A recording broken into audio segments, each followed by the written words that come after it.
the age that nobody has ever understood? Because the first thing you do when you get up in the morning is you look at your phone. Oh my God, right? I mean, so those days are gone. So the first thing that, so how many of us sleep with the phone next to the pillow? I mean, come on. All of us do, all right? I mean, I still remember what Swamiji had said. Last week we had Swami Gyanvatsal Das ji, right? And he said that the first thing we do is we look at the phone. So every time, we don't want to look at, somebody, or we don't want to, kind of talk to anybody, the best excuse in town is your cell phone, right? Okay, so, and it's becoming very difficult. Okay, so trust me, all of you, okay, it's true in my life as well. It's very difficult now, and it's actually, taking away a lot of us from our originality, okay? We'll talk more about that when the main talk starts, the house rules. First and foremost, once again, quiz question. How many of you have Jio TV on your handsets? Okay, so I need a special favor from all of you. I need all of you to now, get Jio TV as an app, Jio Cinema as an app, and very soon you'll have Jio Talks, okay? But we need you to have Jio TV, and we need you to have Jio Cinema. Reason being, we are now pushing a lot of notifications through Jio TV and Jio Cinema, right? So because, email, yes, emailers, yes, campaigns, creativity, creatives, everything you will see. But the push notifications work very well because all of us obviously keep the only, most valuable piece, of us, that is the cell phone with us 24/7. So you'll get push notifications. So Jio TV and Jio Cinema, we definitely want you to install that app, okay? And of course, all of us would be on the corporate number, so it becomes that much more easier for us to communicate with you. All right, so once again, good evening and welcome to Jio Talks edition 14 Feb 2019. House rules. First and foremost, we really request you that please do not take any food or beverages inside the auditorium. The second thing is emergency exits. So we obviously, are concerned about everybody's safety. So there are 2 exits right behind you, and there are 2 exits right in the front of you, okay? Then we have 24/7 medical assistance. So should anybody need any medical assistance or if there's any emergency, please let us know. We will help you. Restrooms are right outside the auditorium on the left-hand side as well as on the right-hand side. Cell phones, please put it on a silent mode or a vibration mode so that it does not either disturb the speaker or interfere with the entire console and the navigation system. The most important one is please try to reduce movement during the talk or the presentation so that it really does not, disturb anybody, including your fellow audience, your colleagues, your co-workers, and the speaker. We are live. We're going to go live on, JioTalks.com, but you also have Wi-Fi available here right in the auditorium. You can pick either JioTalks High Speed or JioTalks. And of course, as I said, we will go live as soon as, our speaker comes up, and this will be broadcasted on JioTalks.com. Now, interesting numbers, right? Because we are a company that absolutely believes in numbers. Because we believe every time we do something, the next time it should be 2x, 4x, 6x, or 10x. There's no 8. Okay, from 6 we direct 10. So, having said that, first and foremost, I want to tell you and I want to show you what we're going to do for you next week so that you already have an understanding of what is the Jio Talks edition lined up for the 21st of February 2019. Pranay, let's hit the video.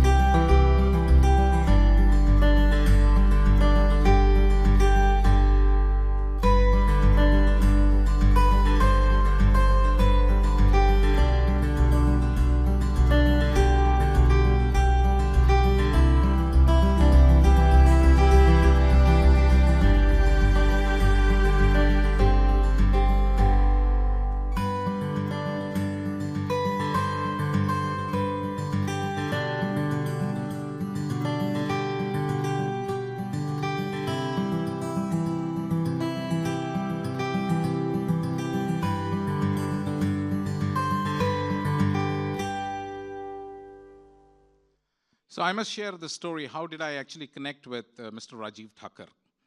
So, you know, JT sir, Mr. Jyotindra Thakur, President Digital Services, Reliance Jio Infocom Limited, the man behind this entire initiative of Jio Talks, right? We do a lot of research, we do a lot of selection, we do a lot of contemplation, speculation, arguments, everything, debates. We really, do a lot of intense conversations. And, in Reliance, the definition of intense, right? It is really intense. So how do we, pick and choose speakers for our Jio Talks? So one of the things, then we zeroed down on Mr. Rajiv Thakur. We actually, he's a very, very prominent financial services, genius and whiz kid. The challenge always is that, we always look for known names. Known names means people who feature on television are extremely popular, right? But not necessarily intelligent. You know where I'm coming from? So we wanted to have somebody who would actually come in, and my first conversation with him, and he asked me a very direct question. So why me, Vinesh? And I went and met him in his office, Nariman Point. There's this building called Sakar Bhavan, 8th floor, next to the Oberoi, Trident. So his pertinent question, why me, Vinesh? So I said, that's a good question. And honestly speaking, I didn't have, a direct response. So I told him, we did a lot of research, and we came across a lot of your articles, a lot of your interviews, and a lot of your, television interviews, CNBC and everything. And then we found that, yes, we need to invite you to talk to our people at RCP, at Reliance Corporate Park. So then he said, okay, so what is it that you want me to do? So then I started telling him that I want you to simplify the art of investing. And he was looking at me. Then I told him, see, it's very simple. When we grew up, we were taught by our parents that you study hard, you study hard, you study hard, you stop playing. You study hard, you study hard, you study hard, you stop playing, right? I was the reverse. Having said that, then what they do is once you study so hard that you become so hard that you actually graduate, you do your post-graduation, and then you start working, and then you start working, and then they come and tell you, you got to get married, right? So then they basically get you married, and then they get you to stay, and then they say, now you should have your own house. So then they start making you feel like, now get out of the house. Okay, so you now then start looking to buy a house. You buy a house, you start your own family, then you have your own children, and then you start saving for your own children, and then what do? You tell your children, study hard, study hard, study hard, stop playing. And my son looks at me, everybody is going through the same thing, right? Are you people serious? No, but we still say that, study hard, study hard, study hard, stop playing. And, but today's millennials are very different, right? So he said, Vinesh, please stop. I said, I stopped. What is it you want me to do? I said, I want you to come and talk about wealth creation. Because everybody speaks about it. Bankers speak about it. Investor, all these investors who go around investing money in startups and everybody's talking about wealth creation, valuation and everything. So I said, I want you to come and share and basically leave my colleagues and co-workers with ideas about how do you go about creating wealth for the longer run, right? It's just not fixed deposits. It's just not insurance. It's just not, ULIPs or mutual funds or the stock market or the equities or what have you, or real estate. It's more than that. It's about a plan that you put in place. And most of us, right, do this very late. Even I did the same mistake, by the way. So I don't want that to happen. And I said, we should do this. And he readily agreed. So he's going to be here on the 21st. And, I've already gone through some of his content.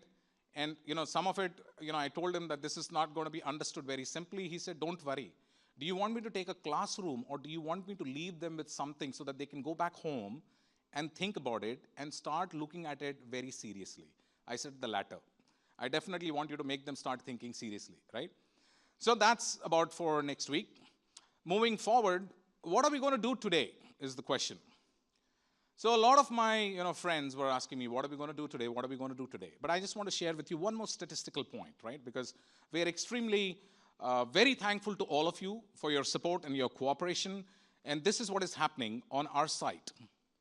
Okay, so this is, I must confess, dated data points because I took the snapshot yesterday, pretty early in the day, around maybe 12 noon or 11:30 in the morning. Right now, if you go to JIOTALKS.com, and when you see those numbers there, right, the slide shows you views, right?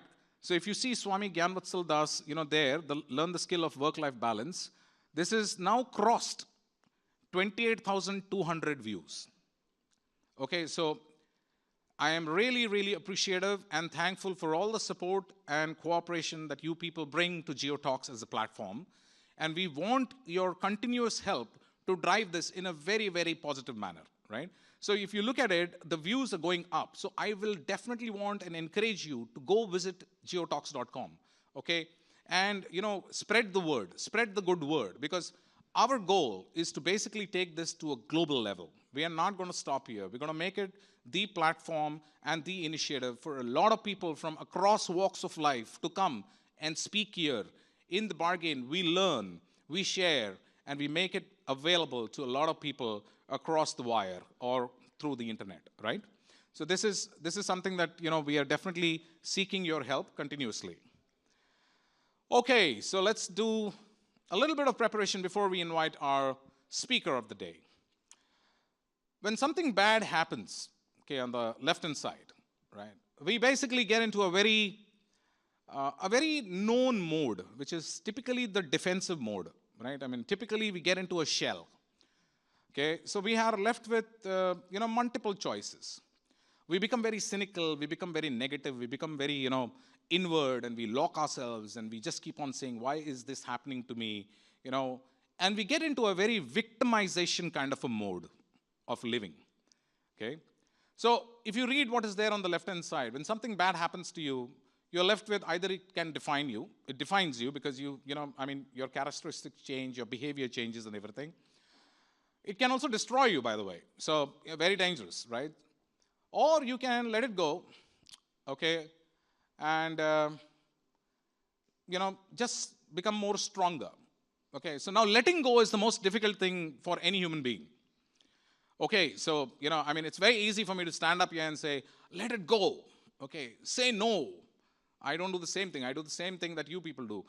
The minute, the boss says, okay, this is what we have to do, this is what we have to do, this is what we have to do, typically all of us will go, yes, sir, yes, sir, yes, sir, without even understanding what we have to do, right?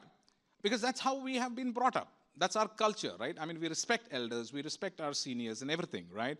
That's our culture. But now, it is also very important because the dynamics are shifting. So what happens? I mean, and most of us, I mean, it wouldn't be wrong to say that most of us are in that kind of a mode where, we don't let things go. We kind of start looking at it in a negative manner, and we just keep on saying that, this is all happening to me, and why is it happening to me? And we get into that mode. The other way of looking at it is, and this is where the main theme of today's talk is, gratitude, right? It's about grace and gratitude. And it is so difficult for us, okay, to actually apply this gratitude thing. Okay. But the bottom line is, gratitude actually changes everything. Now, when I was actually trying to understand, it was not even resonating with me. But the fact remains that it is so difficult for us to thank people, right? It is difficult. I mean, we are not used to it. Somebody opens the door for you and keeps the door open because that somebody is seeing that you're walking in. But, you just walk through. I mean, we don't even say thank you, right? So now, I am going to make a request that you start doing these small, small things, right? Because this is where, you have to be more positive yourself first. That is the whole learning here, right? So today's, entire session, our entire Jio Talks edition for today is actually very special, right? Because this is a story which is going to be narrated from within, okay? It's a real life story that you're going to experience and listen to. And it's going to have some very, very simple and subtle messages. And one of the most important messages, gratitude. So with that, I believe our speaker is going to be coming in any moment. I can see all the cameras and the action outside. So, remember, grace, gratitude, start saying thank you. Ladies and gentlemen, let's welcome Dr. Smitha Sarma Ranganathan.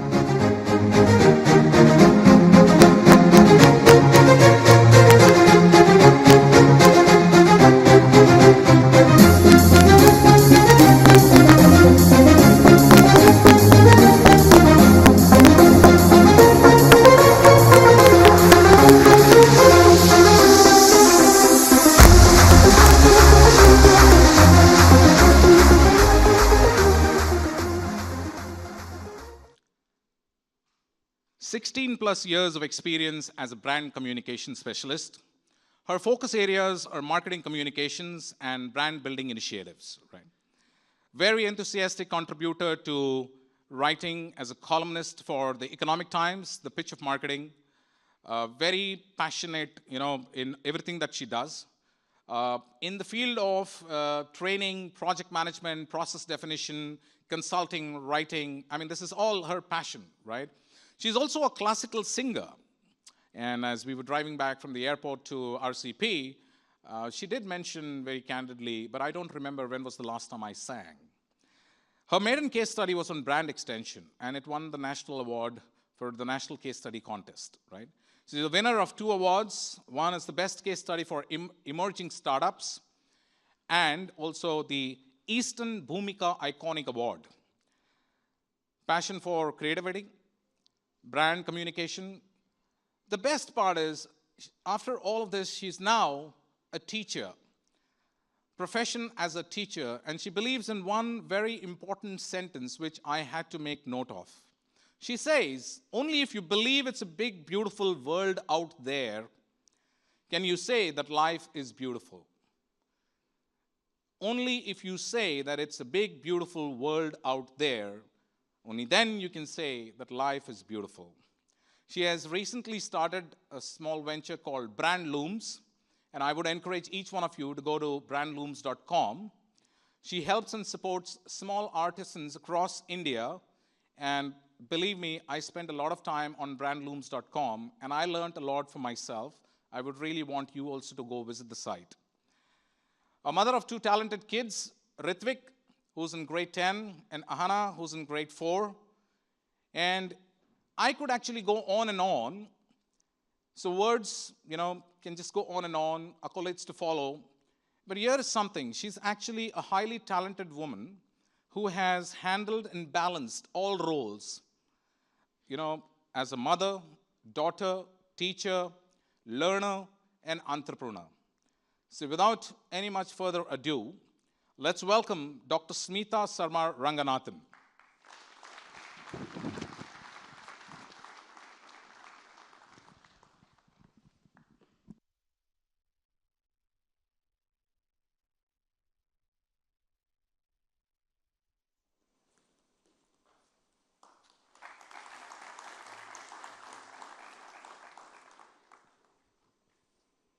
Good evening, everybody.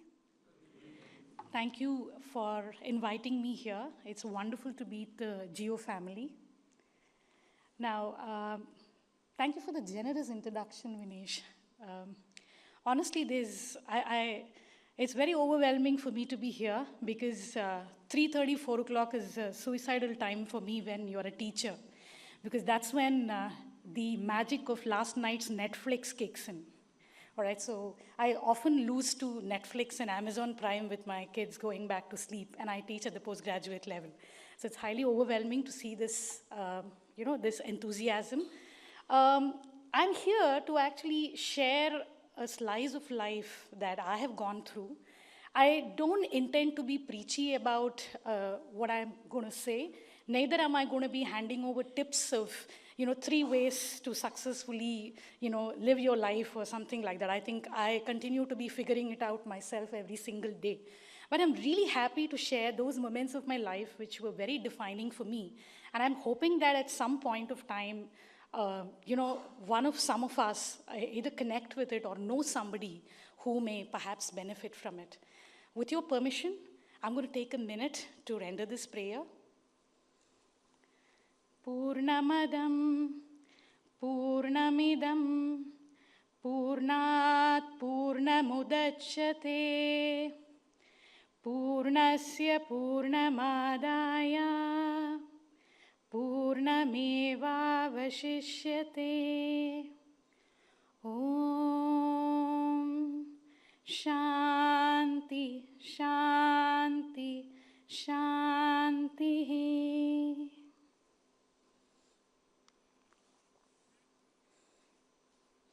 So it's sort of karmic that February 14th brings me to Mumbai.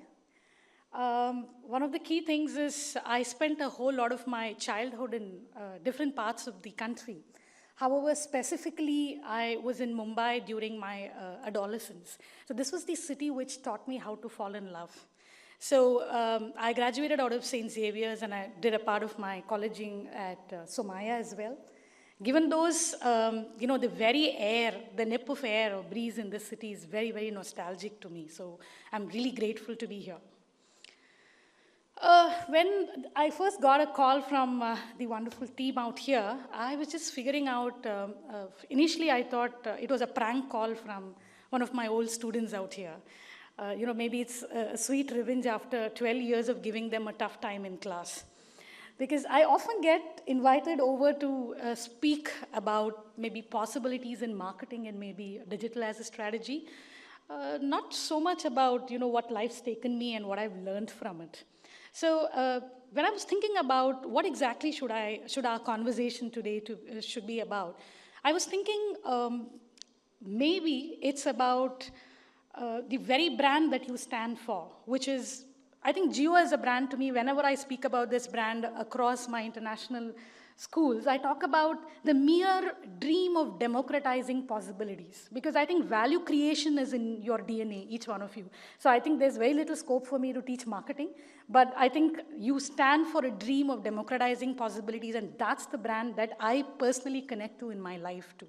So I think that's where the dream that I come from. So what we'll do in the next 40 minutes is take you through a certain slice of moments that I've had, and I've called them very similar to various chapters in a book, narrate what I went through, and try and take us together through points of reflection of what was that wow moment which helped me go past that trying moment.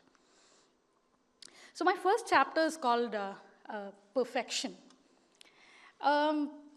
Perfection is a very, very difficult word to decipher because it's objective at one level, because today every business talks about metrics to try and measure perfection. And at the same time, it's highly subjective because what's perfect to one person perhaps may not be perfect to somebody else, all right?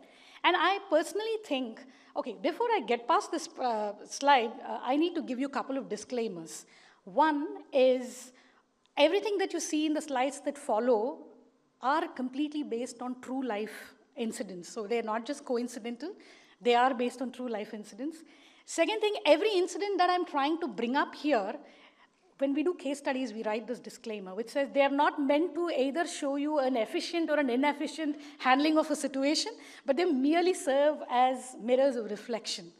Number three, every picture that's put in up here are actual pictures that we clicked, myself and my team, which I'd like to talk to you towards the end of the presentation, actually click these pictures for this talk.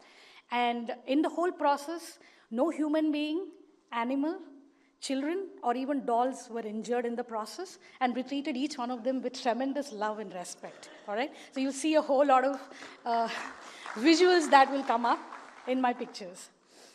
All right, so moving on, I was born in an era when it was really cool to be just kids. What I meant is we would still call out to our friends from across balconies. We would shout out to them through windows. We wouldn't try to give them an instant messenger to say, can we sort of meet up? So it was still very cool to do things analog, as digital as we may want to look at. So that's the era that I was born. And as I said, a lot of my childhood was about playing on the streets in Kerala, a bit in Bangalore, and later in Mumbai. Thanks to my father, who invested heavily himself into Indian Space Research Organization, so that took his places. Now, although my father continues to be my biggest hero and confidant till date, I think one of the most significant influences that continues to shape my existence is that of my mother. all right? And I'm sure each one of us have our own people that we draw a whole lot of strength from, lessons from, sometimes of how to live and sometimes how not to live as well. Now, she was a lady who spelt excellence to the T. So my PTA meetings were very fearful to us, not because of what my teacher would tell my mom, but what my mother would tell the teacher, because there have been incidents where she would go and tell them that for you, your review is 1 among 53 in the class, but for me, she's 1 among 2. So I was highly embarrassed to go back and face my teachers at the end of that PTA meeting. So I was brought up with, amidst such a strong personality who clearly spelt what she wanted in life. However, when I was just getting to bask into this entire magic of what it takes to be told what needs to be done, was one of the most unexpected events that happened. My mother fell really ill, and by the time I turned 10 years old, she had to be confined to a bed. So the next few years is when suddenly that young girl in me who wanted to just, follow behind a mother, learn and try to make her feel happy was gone. Because I never had that person to follow. In place of that, suddenly there was this young adult who emerged, barely 11, 12 years of age, who had to just stand up to do what needs to be done so that the sales are intact. That's all it is. Now, the reason why I'm bringing this one up so graphically is, there could be moments in our lives, and in fact, childhood, I personally think, is one of the most powerful periods in your life which will clearly shape the way you are today. Many of us still carry a whole lot of unknown baggage about us when we could not end up living the kind of childhood that we wanted to live, number one, for XYZ reasons. Or number two, is our childhood in our head was so perfect that you expect everything else to you, whether it's about your own children or whether your own workplace colleagues, to clearly mimic what was accepted to you in your childhood. So this is one area of reflection that I'm trying to build in. So all of that happened. So we tried to, do everything in the, world possible to try and keep her comfortable and going.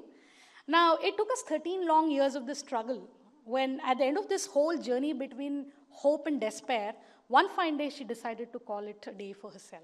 So on one of the Sundays, which was a completely unexpected moment, we lost her. Now, when something like this happens, normally you have your entire folks rallying around you, thinking that maybe that's the moment where you end up breaking as a person who lost a parent. But for the very first time, I found something else completely different happening to me. For the very first time, I was moved with a very powerful feeling of gratitude. I felt extremely grateful to God or Almighty to say, you finally took her away from all the suffering that she had endured all her life.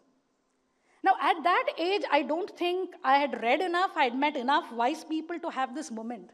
But then I still think I feel very fortunate that I could be the channel for this grace, where I could completely change my perspective, which I'm sure irked a whole lot of people around me, saying, how can you just sort of take it off? Obviously, I continue to miss her every single day. But I think I've figured out that sometimes in relationships, having a person with us, just because you want to tick off that person in your life, is perhaps selfishness. Relationships should be about interdependence, where each one sees value in sort of being there for each other. It should not be such a burden to one person that there's a whole lot of hopelessness and a whole lot of negativity which flocks in. So, in my case, many times when you lose a dear one, what often happens is the grieving becomes highly, highly incomplete.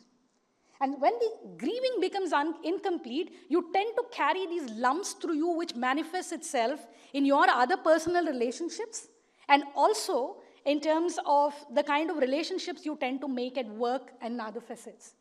And in my case, I was fortunate enough to find a few mentors who helped me get a logical closure. Now, the reason why I'm bringing you this again is for a very specific reason. In our country, it's considered it's still taboo to go and visit a qualified psychologist to try and seek help. Now, it's not always a medical professional or a paramedical professional who can give you help. But there are a whole lot of people today who are working towards helping you achieve a very logical closure in terms of sense of incompleteness that many of us tend to experience. So this is something that I will urge you to reflect on in case you've known people where you've seen they've gone through extreme sense of helplessness because you have a forms. But the most important form, look for help which gives you that sans any judgment. In my case, it came in the form of this book that I wrote. I named it Rohini after my mother. Incidentally, my father was busy launching a set of experimental satellites called Rohini, when they were just about married. And my mother used to claim that the satellites were launched after her, considering the number of man-hours that he had put into this whole thing, all right? Now, in this case, try and find whatever is that gives you a sense of closure with that particular person, even if that particular person is not there with you in that physical form. Now, this is something which continues to be, a very strong motivator in everything that I do. Don't keep anything open, no open wounds, because they only worsen over a period of time. The next chapter of my life, I'd like to title it The Birth of a Mother, all right? Normally we call it the birth of a child, right? But there are many times a mother is born. And many times a mother, and I'm trying to position this as a very gender agnostic, phenomena, and not really mother as being a woman, is because I think it means so many things. There is more to a mother or a parent than mere biology. There's more to it. So that's what I like to talk about. So obviously, when you have a very comfortable and cushy life in the land of dreams, so I lived in the US for a while. So you think you have your knight in his best shining armor with you. I think that's perhaps the best time to experience motherhood. And that's exactly what I thought too. So 16 years ago, on the very same day, that is the 14th of February, the two of us were really looking forward to welcome our bundle of joy into this world. But of course, God had other plans. So my son decided to arrive one day later. So talk about cosmic timing. So I delivered him on the 15th of February. Now, while we were completely floored by the new arrival, what completely changed my life after this happened exactly 28 days from the day of his birth, when my knight in the shining armor decided to walk out of our lives. All right? I was 23 years of age when I had a 28-day-old baby to connect with, and starting my life again from ground zero. So that's where we started. Now this is exactly the picture which could typically sort of capture that moment for me. I felt that I'd lost. I was like a child who lost this entire superhero dream. And when you lose something as precious, then it takes you through your, dark tunnels of sorrows. And one such moment took me to a chemist store. All right? So when I was at the chemist store, the reason was I was training to be a doctor. So I knew my pharmacology pretty well. So I knew the simplest drug which would finish this ordeal. And that's what took me to that store. When I was at that store, there was a very small girl, and I had no clue who this girl was, who happened to come and touch my hand, all right, and give me a big, broad smile. I don't know where she came from. She was there with her mother, who was just there to pick up something else from the store. Let me tell you, years later, that's the moment which redefined my life. That gave me the magnitude of the foolishness that I was trying to look at, the amount of self-pity that I was trying to drown myself in, and instead of celebrating what was bestowed to me for the complete sense of possibilities that I could give in, here I was trying to end myself because of this one person who had decided to walk out of my life. So you know what? Superheroes, as we popularly say, don't always come wearing capes. They're all around us. I normally find, and I fly almost 10 times in a month. And I spend a lot of time looking around people in airports, trying to look at them and seeing, is there happiness? Because, wow, you're going places, all right? Many of us are either asleep or busy listening to our, headphone or whatever that we are trying to listen to. There's absolutely little acknowledgement of that magic that is around us. So I would urge, let's not just look for superheroes to look at a particular way. It just needs a bit of opening around your own space to find these people. I don't know who this girl is, but if she's watching this, I want her to know it's her. She made what I am today, capable of sharing this moment with you all.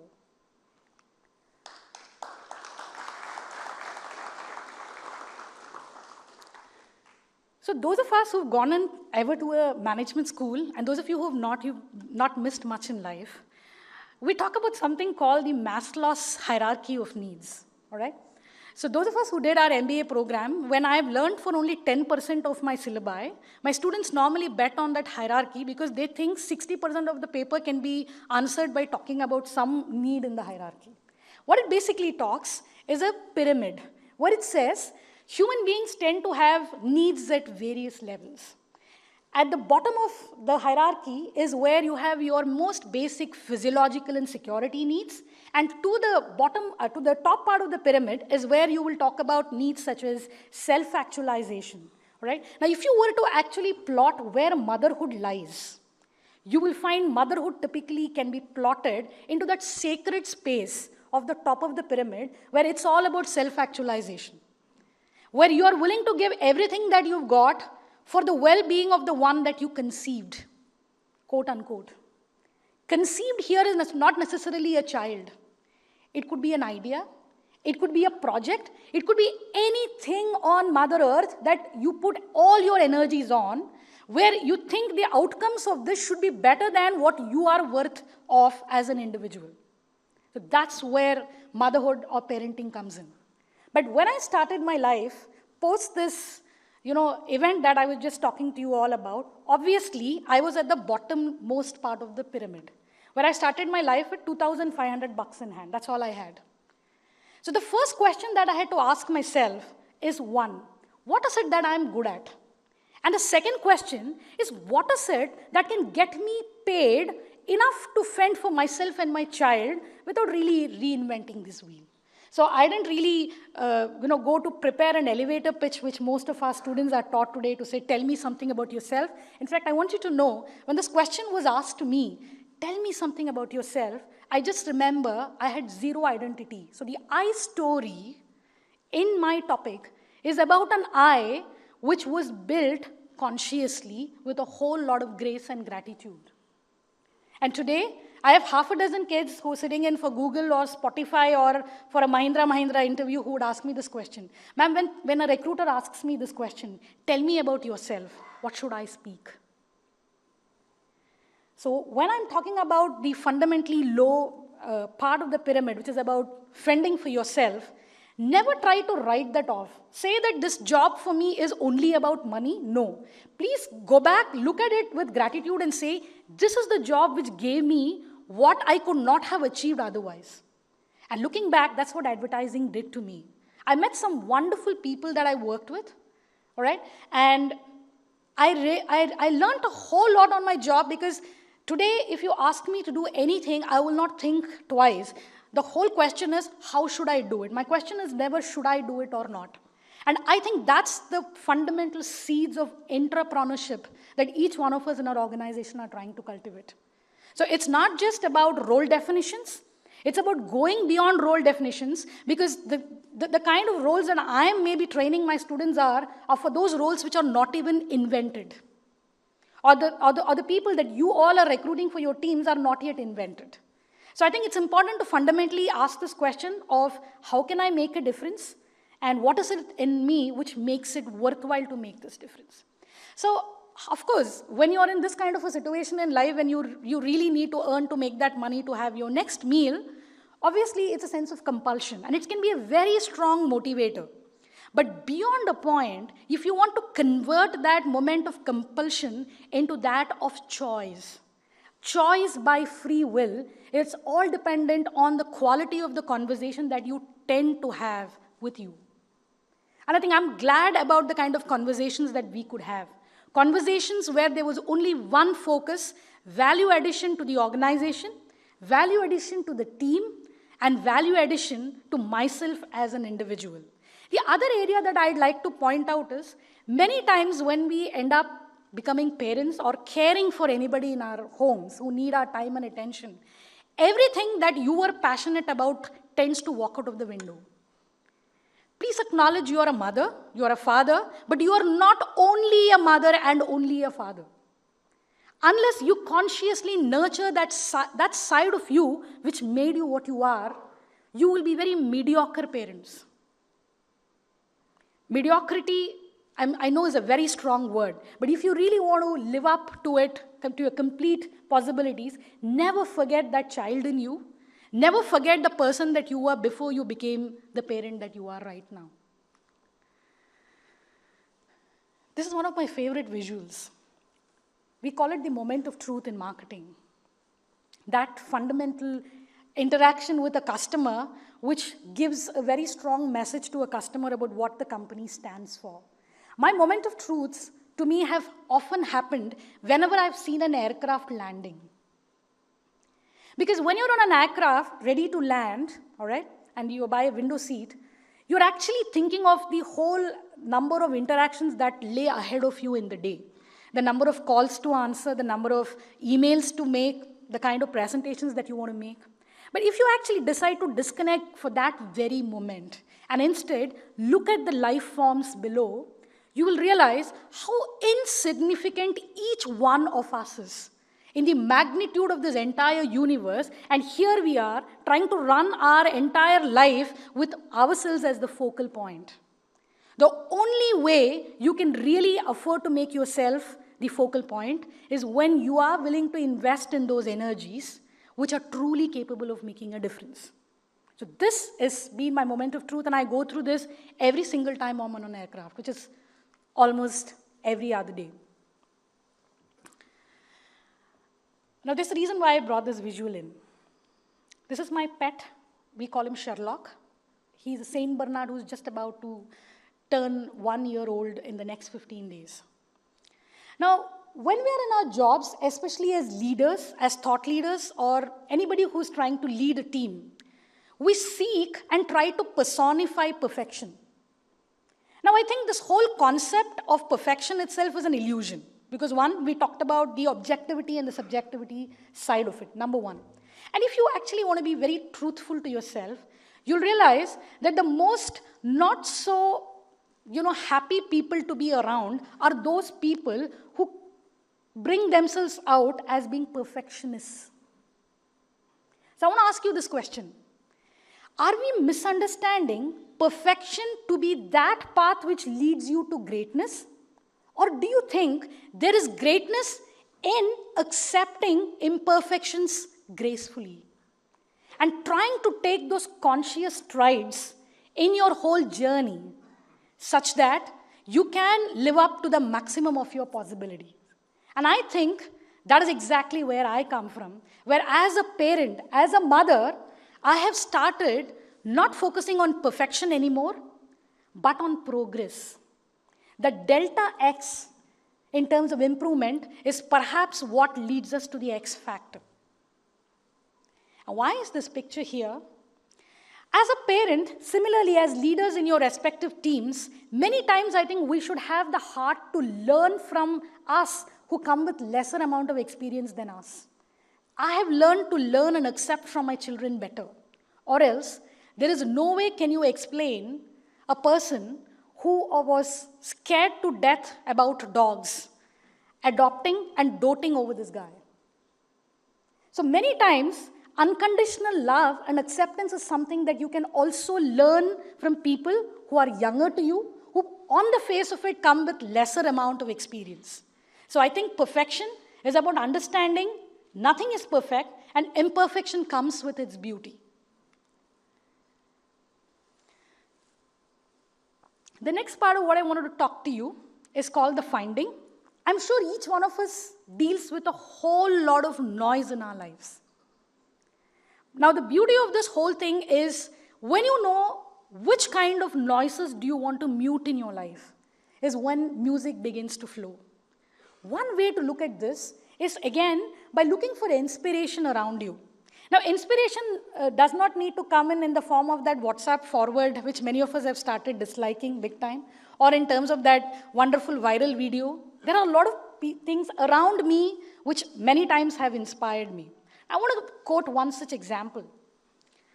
So those of us who understand marketing communication, the world of advertising, will recognize this role called an AD or an art director. Now, an art director is typically a person who gives visual form to ideas. Now, he's the kind of guy who helps create the visual imagery around, whatever are those mega punchlines which come in. Now, one of the biggest challenges with art directors is they are a perfect mix of, they end up being a perfect mix of great visualization skills and great volatility in terms of temper. So you can never go back to an art director and say, you know what, lekin wo thoda change kar do. Because according to him or her, that person is MF Hussain of his own right. All right? So you can never go dare to tell that. So people who have handled these projects will really know where the pain is. Not surprisingly, most art directors tend to quit over a period of 2 to 3 years in an organization. And that's a change which many agencies welcome. Mainly because you see a lot of creative fatigue coming in. And the second thing, you will find that, the guy's attitude is all over the place, so you're okay to let him go. There's one AD that I found with a difference. His name was Savio. Now, I've seen that this guy spent over a decade with an organization, and for every single creative that he would deliver, there used to be freshness in perspective. So when I tried to figure out how come there is something so special about his delivery that is often missing in most other deliveries, is when I started understanding what this guy does off his work time. He never invested in himself on this job, but he invested on himself on this craft that he loves, which is creativity. So as you will see, the news talked about it.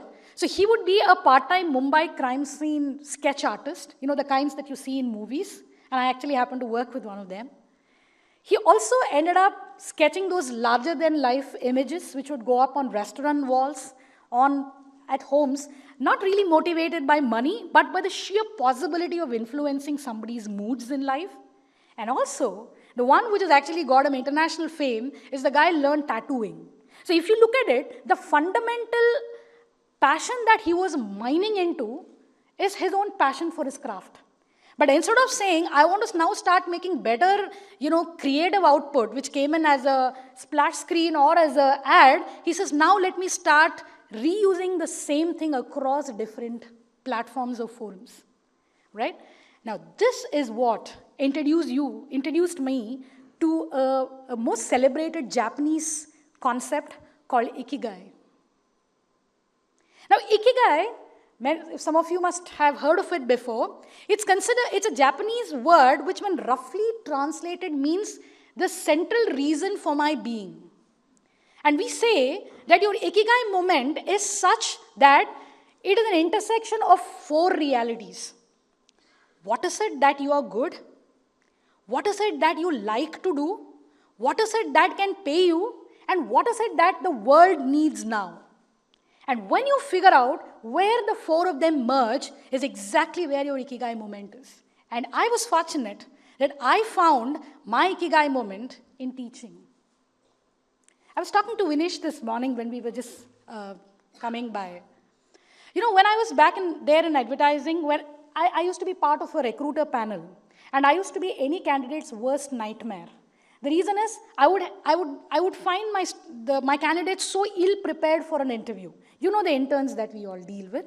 You're like, okay, they're in an illusionary word, they know textbookish stuff, but they don't know what it is. After I went through this rigmarole for about 8 years, I said, I think it's high time I stop complaining. It's high time I get into being part of the solution. And I chose teaching.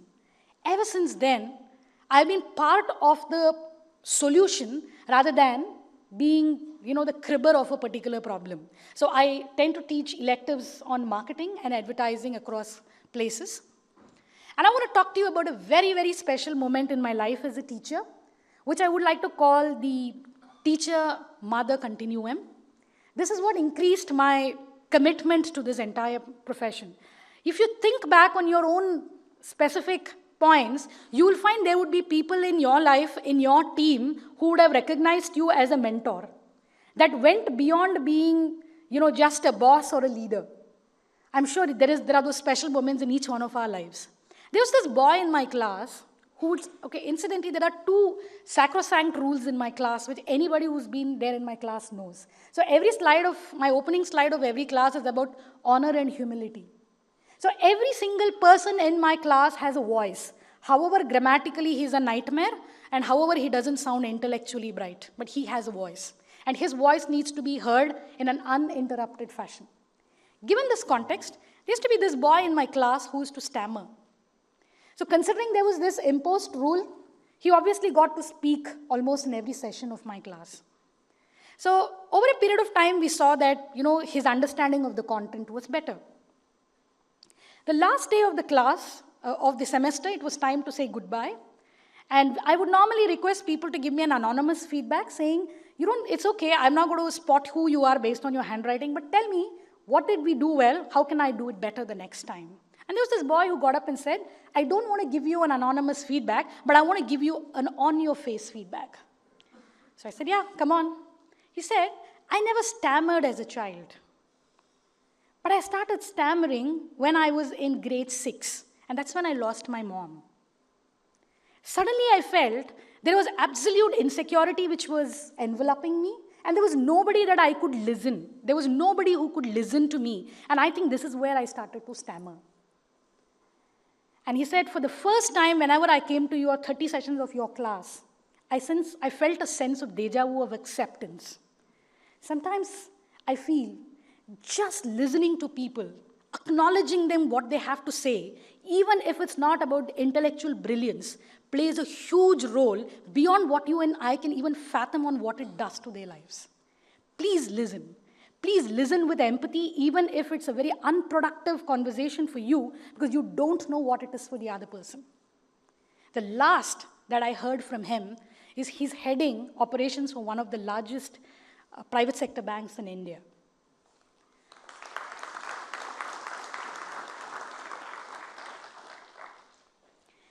Again, I would urge each one of us to try and look at people who look up to us, whether they are immediate team or whether they are people in your own families who look up to you for ideas. Listen to them and try and see how can you help craft possibilities for them, not based on what is your version of what is right, but by looking at what seems right for them. And I've had a whole lot of great rewarding instances of you just have to listen to somebody to understand what the guy is saying. He says, I hate an MBA course. Why are you here? I'm here because my parents asked me to come to this course. What do you love? I love fencing. All that it took was one visit to Decathlon, and the guy has a job. So today, I say this with a lot of pride, that we on a continual basis identify students who excel in sports, but are just great in sports and not so much in other areas. And I have a student in almost every decathlon across the country. So sometimes excellence does not need to come in terms of a 9.5 CGPA. We, I think, put a lot of pressure on that. Try and understand what else is a part of this guy that goes beyond it. I'm sure each one of us can make that difference. Now, this is a very special slide to me. There are some of you who recognize her. Samara was my first ever student. And I've had a whole lot of such superstars who came back to campus. So I taught Samara about 10, 12 years back when she was a student in my class. And there's the other slide that I'm projecting off with the Jio brand just at us. There's another student of mine called Mudit. Both of these people spent a whole lot of time trying to understand how I can make a difference to them, which I willfully accepted. I have just one condition for them. The amount of time that they have taken from me is something that they need to pay forward. Because whenever you are in my class, there can never be a commercial transaction between you and me, and this is something which goes around. But how do you pay forward? The X number of hours that you took off me, I want you to pay that in form of acknowledgement to anybody else in your life whom you think you can make a difference to. And I'm mighty proud of a lot of these people who do this. So it takes a lot to empower somebody, and if you're willing to trust in them, in their capabilities, and have faith in what they do, I think magic does happen. It's happened to me.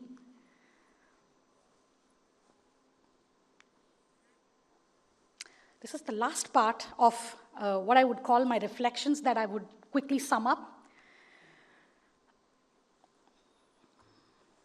Have we wondered, many times we get support and love from the most unexpected of places and from the most unexpected of people? On one of those days when you're dressed up in your best, and this might be very special to women, you expect your special someone to acknowledge you and say you're looking great. But the person's busy for a whole lot of other reasons, all right? But you get this from that smile, from that lady who's selling that flower to you saying, Madam, aaj bahut achhe lag rahe ho. And that makes your day. I call this the circle of love. This is a concept that I'd heard in one of the discourses by a monk. We often expect that in life, we get back exactly in the same proportion we give to somebody. We definitely get back, but many times we get this from other sources that you do not even think exist. Now, I'm urging you to widen or make that circle bigger. Instead of looking at relationships being highly transactional in nature, where I gave you X number of man hours, now you give me X minus delta X chalta hai, because I have a large heart. Getting it back. Try and see how can you give, because it will definitely come back to you. Maybe through sources that you never knew even existed. The first learning, especially when you're looking at dealing with an extreme adversity, which God forbid none of us go through, is many of us get into a shell. All right? Shell, not because you want that quiet time with yourself, but because you're highly embarrassed of wo kya kahenge. I would still urge you to have that quiet time, having a great quality conversation with yourself. What should be the flavor of that conversation, perhaps? In my case, I acknowledged that things had gone sour. Things had completely gone sour. And please accept that it's okay and honor that feeling. But please look at it as a very temporary feeling. The moment you start bringing in a quasi-permanence in that feeling, where everybody is around you saying, I'm really sorry, but this should not have happened to you, is when self-pity comes in. So please acknowledge that you're going through something, and also acknowledge and honor how you're feeling about it, and this is a phase which will pass. Now, many times, as we say, right, when something not so great or something stressful comes up to us, we end up being the center of our world. Let's face it. We were not number one on earth. We've had enough people in this world. We have perhaps suffered much larger calamities. Try and look at the strength of what others did, if not with this calamity, but with larger calamities. There have been natural disasters. There have been people who've lost homes. There have been much larger things where the unforeseen has happened. I'm sure mankind as a whole can give us a whole lot of lessons on how to deal with it. Try and reach that to that universal wisdom, to that universal energy for help, whichever you would like to call it, rather than saying it's about, it's about me. Why is it happening to me? Why me kind of a question. You should have your why me question, but maybe in a completely different context. Now, this is important. The quality of the story that you've been telling yourself at that point when you're dealing with that situation is critical. There are lots of great YouTube videos available talking about what should you tell yourself when you're in pain, when you're in loss, when you're grieving, and a whole lot of it. One of the most powerful words which influenced me was a Mexican proverb. I'm just calling the essence. I can't sort of recall the entire proverb. It says, they buried us deep. What they didn't realize was we were seeds. If you were a seed, there is only one thing that you can do. Get buried deeper, because there's only one way to grow, and that's the grow upwards. So the quality of that conversation is really, really important when things are not going your way. It will take time. Stay positive. It's just that moment at the end of the day. This is a very special photograph for me because I do a lot of road trips with my girl gang. And this is again important to me. All the more I would take the liberty to say women. Many times as a part of a family circle, all your friends are forgotten and gone. Because your friends are equally busy, doing their own stuff. I think somebody who really understands us fundamentally and are willing to stand by you in any calamity are people who've been with us through childhood. Go back, reach out to them. It's not about that, that incident in Three Idiots where after 10 years you are trying to see who is stronger, who's grown bigger. It's about who still appreciates you with whatever that you are without any questions asked. And if you go back to them, you realize you can pick yourself up from wherever you left it off effortlessly. Try and find that community you can get that strength from. Don't get into a shell. That provides a lot of opportunities for you to get past what you're going through. Most importantly, stay grateful. And I think gratitude, as much as we say, is the best attitude. I don't know when was the last time we said thank you and meant it, minus the plastic smile. Right? And this happens very much at home. I send my kids off to school by 7:30. And before I send them off to school, there are sometimes they would come and say, Mommy, have a great lecture. And now I say thank you to them because they have no business to actually, I wouldn't hit them if they wouldn't do that. But I appreciate that moment that comes to them where they say, have a great lecture, have a great talk. So I think it's important for us to genuinely be very grateful to what comes around us and stay with that emotion. Right? And we talk about things like when you give, you end up being highly, highly powerful. You feel very powerful.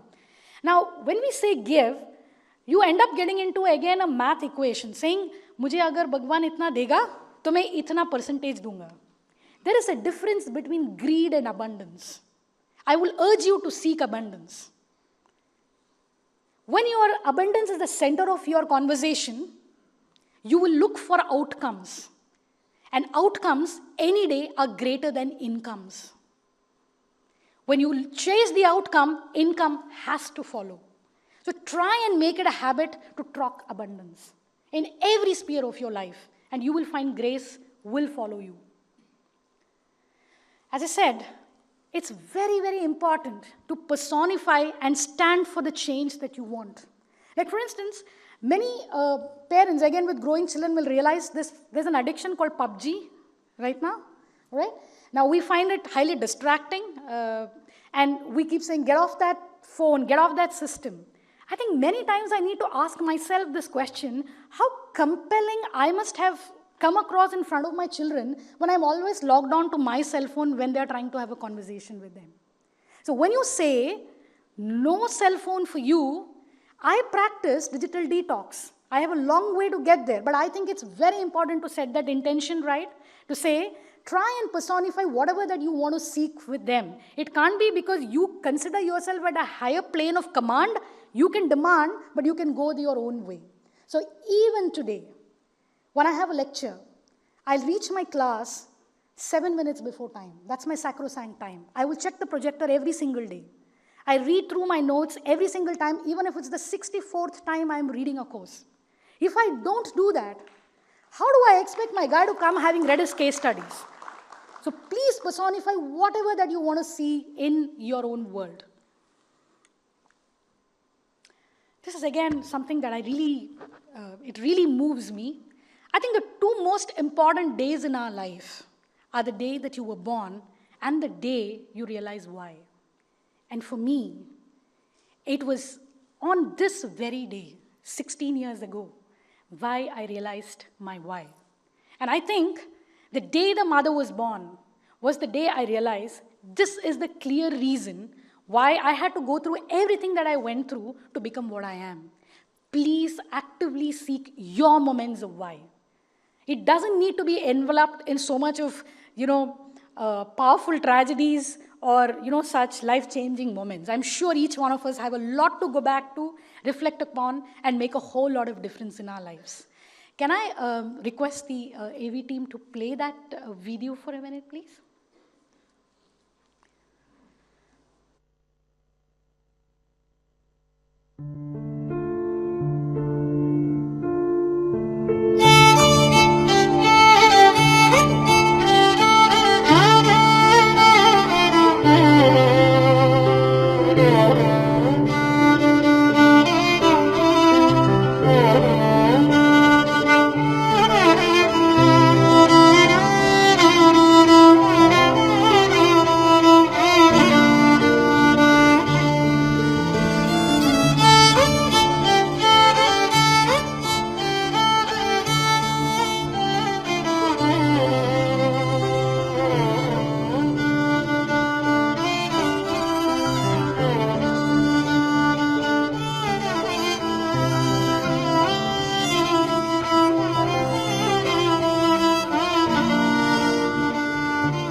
broken strings hardly count. It's the symphony in your head that counts. Deeply grateful to my friend and partner in photography. We do a whole lot of projects together that are envisaged, where we try and make people on the street feel very special. So a whole lot of visuals that you see here are actually brought in from children from the streets. And my friend, his name is Karthik, he would go and present the photographs back to them, the hard copy, and you find these children get an opportunity to look at them in ways that they've never seen before. And I'm deeply grateful for every single opportunity that has come my way and the number of people who decided to leave my side. Otherwise, this seed would have never been sown, and I would have never had the opportunity to have this wonderful conversation with you. Thank you very much. Thank you, Dr. Smitha, and really appreciate it. It's time for a Q&A. So to the audience, so we need some mics up front as well. So we have a mic right there on the left-hand side, one here in the middle, and I'm right here. Thanks, ma'am. I love the visuals and really like your story-telling style of, giving the messaging. As you have well explained that, when you're passing through the tougher situations, you feel that universe is trying to make or break the situation. At that point in time, you have two options, either to flow along with the flow or strongly be determined about what you have thought about and, just decide to flow against it. How at that point in time, you're trying to balance between being, grateful, or between the gratitude and the strong determination to flow against it. How do you balance it out? Because that is something where your struggle lies, irrespective of whatever balance in life you have. Thank you, ma'am. That's I think, a very pertinent question. I think when you're in that moment, what is more important for you is to acknowledge and live through it. Gratitude is a consequence to after you have passed through that particular situation. I think this is what many of us try to do. At that point, you're trying to hold your fort, which is what we call as balance. At that point of time, it's impossible to do it. And it's impossible to do all the right things of staying grateful and trying to do what needs to be done. So when I'm talking about being grateful and to give in abundance, the give in abundance has two meanings. Invest in abundance with your own self. And we say self-love is often misunderstood to be selfishness. I think the fundamental thing you do when you are being struck by a calamity is to start loving yourself. Give yourself everything that you deserve, not really need. And sometimes it's space. Sometimes about investment in yourself in terms of being physically better, mentally tougher, or better job prospects, and then you go back to school and do stuff like that. And once you have passed through that, when you look at it in retrospect, is when I would urge you to look at it in gratitude. And gratitude, for you to be really grateful, you don't need mega events to happen. But even if you manage to catch your train on time, which is a big thing for me, or when you manage to make sure that your Ola guy receives you with a smile, it's time to be grateful, because that could be very different. So at this point of time, when you're really dealing with a calamity, let it be. Don't try to balance it, because the balance is actually held somewhere else. And we are mere man, we just go through it. Thank you. I appreciate it. We have a question here. Okay, you carry on there.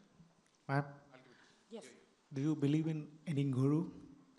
You have a guru? Do you have a guru? I have a lot of gurus. I look up to anybody as my guru where I think I can learn from. The latest of my gurus I should talk to you about was a pilot. So, when you're flying through fogs, all right, you're stuck in an aircraft and you're stuck forever and you hate the announcements which keep saying, because of it. And it's in your own advantage that the flight does not take off then, mainly because then you're in for a disaster, all right? So in one of these fog-ridden mornings, I found a pilot, after 30 minutes of being held in that particular state, making an announcement to cabin crew saying, please make sure that anybody with a medical condition who needs food in the morning before he or she can have his medicine, or a child who's impatient is served first. He was my guru. The reason is, we are all so much going by standard operating procedures and protocols that I would never allow my students to ever carry anything inside the classroom. Today, when I have a class at 7 a.m., I allow them. Because I realize, khali pet pe marketing strategy nahi sikhaya jata. So I think, I have found it, that there are a whole lot of enlightened souls who teaches a lot. So I'm very, very open to them. And at the same time, I look at every single opportunity around me to try and see if I can learn from that person.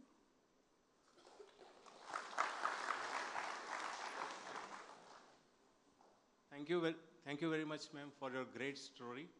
And we have learned a lot, and we take home for our family, for our colleagues, and for our subordinates too.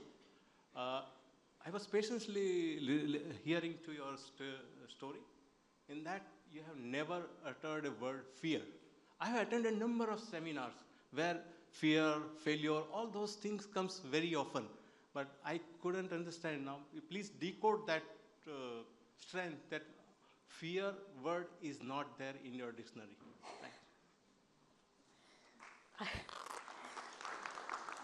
I really appreciate that observation, sir. Fear happens when you judge yourself way too hard. When you're so worried about what will be the outcome in my own world when you're doing something like this, one. And fear often is because when you chase this illusion called perfection. When you say that in any particular situation, I will give everything that I have into that situation, and I'm willing to stand by and take any outcome that falls through, all right? And I take ownership of what comes in, I think there is very little scope for fear. Most of the fears that we all have is because somebody in our life ever judged us very, very badly.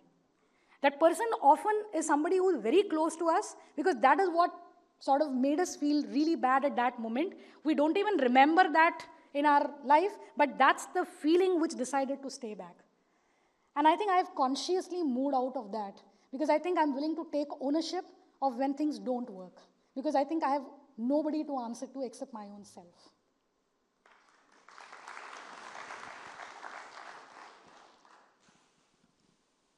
Some more questions? There is a question right there. In your speech, you have reiterated about perfection. And perfection is something which is, I believe from the delta you said, it was towards self-improvement. Well, what you do today, maybe you do it tomorrow in a more better way. So what is it that is actually perfection?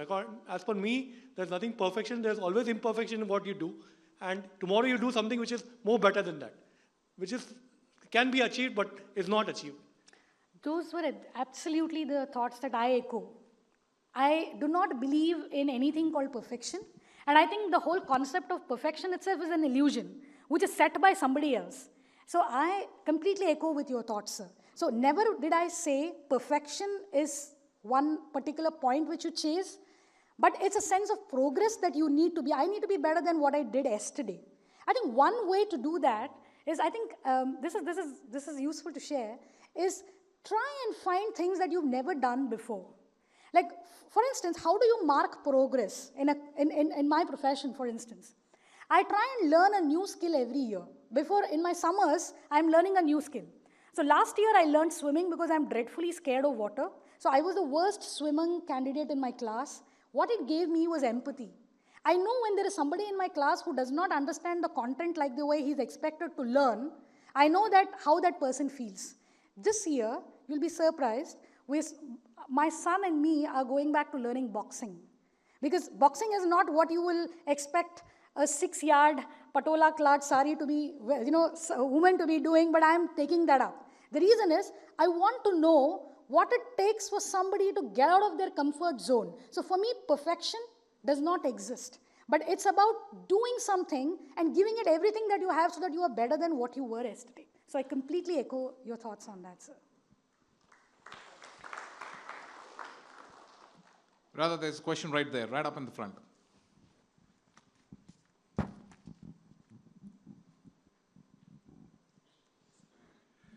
Excellent presentation. I don't think there any question left after you hear this thing, but we are just trying to coin 2 words for how you define perfection.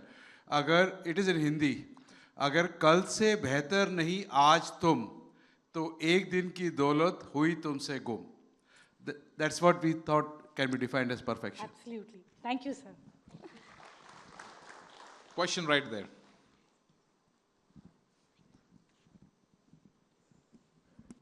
Thank you, ma'am, for the insightful session. Ma'am, I want to know basically whether one should go for inspirational story or aspirational story in life. Good. Very, very nice. It's a very tricky one for me to answer. Thank you. I think when you're saying a story, when you are the storyteller, you need to try and get into those sources which are moving, which are motivating, which can help you achieve that state of ikigai that we spoke about, which is the compelling reason why I want to get out of bed and do what I have to do today. Aspiration is an illusion that you are creating based on what you see somebody else is successful doing. I will still go with inspiration, sir. Question right up there. So, last 2 questions. Hello, ma'am. Yes, Wonderful talk. Shreyansh. Yes, thank you for remembering. So I'm your student. So I learned marketing management. Wonderful time I had at that time. So just wanted to know, I didn't know your life before you take us through very well. So is there any relation between the marketing subject you are teaching and some episode of your life? Yes, sir. Be a value driver, be a value creator. Drive value, create value every single time you're in business or in life. That's what defines my life.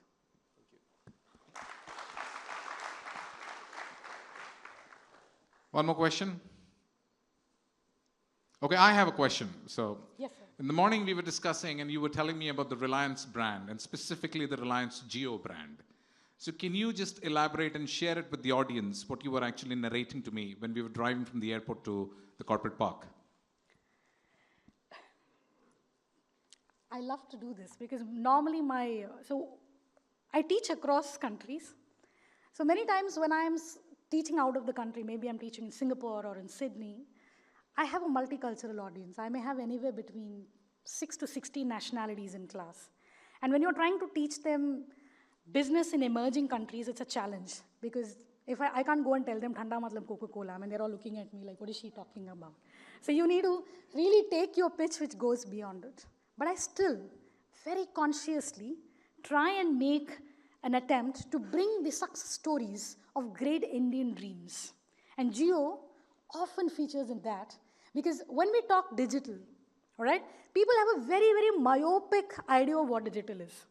One, from the world that I come, anybody who has a Facebook page or has a Google AdWords account thinks that he or she is a digital marketeer. So I deal with a lot of such things as well. On the other hand, when we talk about digital-first brands or digital-only brands, we look at it in a very, very different, isolated sort of a way. So most of my introductory sessions is where I talk about where the power of digital is to drive not an isolated offering, but actually given something called an entire digital ecosystem. So it is in that context that I normally bring in the case study with Jio.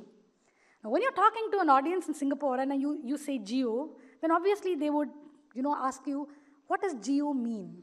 All right, because they're not able to connect with the meaning. So thankfully, I have a lot of Indian counterparts there. They would say Jio means live it up. And then you will find a whole lot of enthusiastic audience which will come up. And then they become curious to know more about it. So just as we talk about what is the central offering of Jio Bean, what's the vision of Jio Bean, there have been times I've told him that Jio to me is a possibility of reflection and moving forward even when you started from a very conventional, traditional industry. So if you would write down the words oil, bring it to a mirror, it reads up as Jio. It's a reflection of the possibilities which will fuel the future. And not just talk about, this is my legacy. So many times legacy is a growth stunter.